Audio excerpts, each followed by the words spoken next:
Evolución del derecho penal en Colombia. Hace algunos siglos vivíamos en una época de crueldad, una época en la que no se escuchaba al reo y por el contrario se tomaban represalias contra su familia. No nos importaba el sufrimiento de estos. Día y noche habían muertes, personas sometidas a los peores castigos o a la pena de muerte, un completo espectáculo. Pero todo eso iba a cambiar y estábamos cerca de ello, de ese gran cambio. Un día, el 20 de julio de 1810, con el grito de independencia, Colombia comenzaba a ver una luz, esa que comenzaría a ver al reo como persona.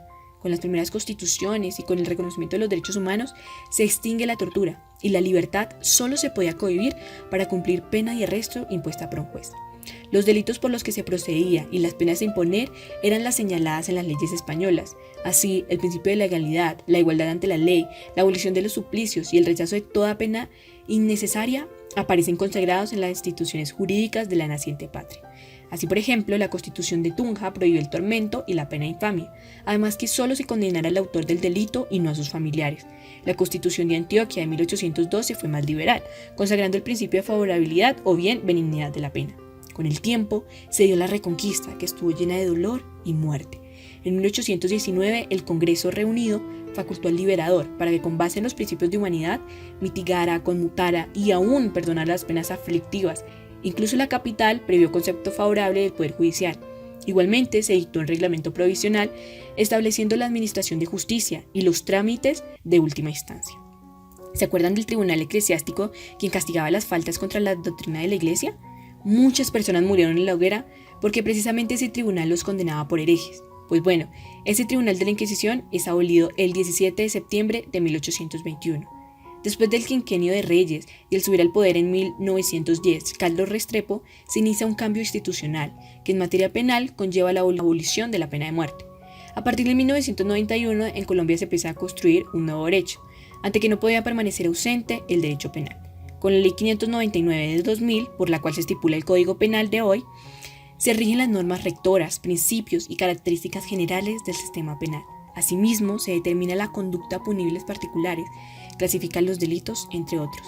Fue así como poco a poco, por el más inocentes y culpables, con castigos tormentosos y deplorables, sin mucha justicia, con mucha sangre y lágrimas derramadas, vivimos poco a poco cómo podemos ver la creación del derecho penal, de lo que yo llamaría la justicia materializada. El primer código penal tuvo como nombre Código Santander, el cual fue caracterizado por sus características científicas y asimismo por su orden en las técnicas de la política desde entonces, siendo esto apoyado por la República de Colombia, ya que se decía que en este tiempo este código se veía el amor y el respeto por la justicia y el derecho.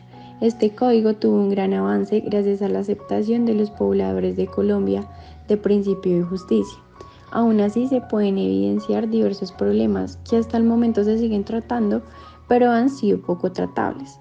En este transcurso del tiempo se puede ver la división en 4 libros, los cuales fueron llamados de los delitos y las penas, el cual hacía ver el delito como la maldad, y el segundo que estaba dedicado a los delincuentes, excluyendo a los dementes, y el tercero y cuarto hacían referencia a la parte delictiva, dejando esto en total 919 artículos. Una época muy impregnante fue en 1953 y 1958, ya que el Código Penal se vio suspendido y fue entonces cuando el Código Penal Militar se creó, siendo en 1961 una ley ordinaria, el cual se enfocó en la delincuencia, prolongando así la vigencia de dicho código.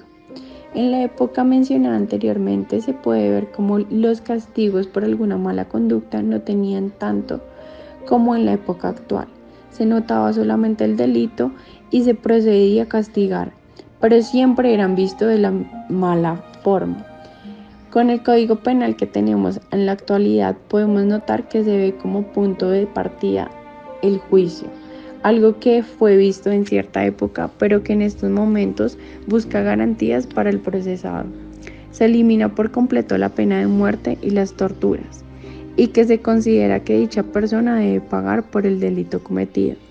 En este momento se puede hablar de justicia tradicional, ya que se ven las normas las cuales son aplicadas para buscar todo lo malo y poder entregarnos a la vida social, la que el Estado siempre ha querido obtener mediante la justicia penal.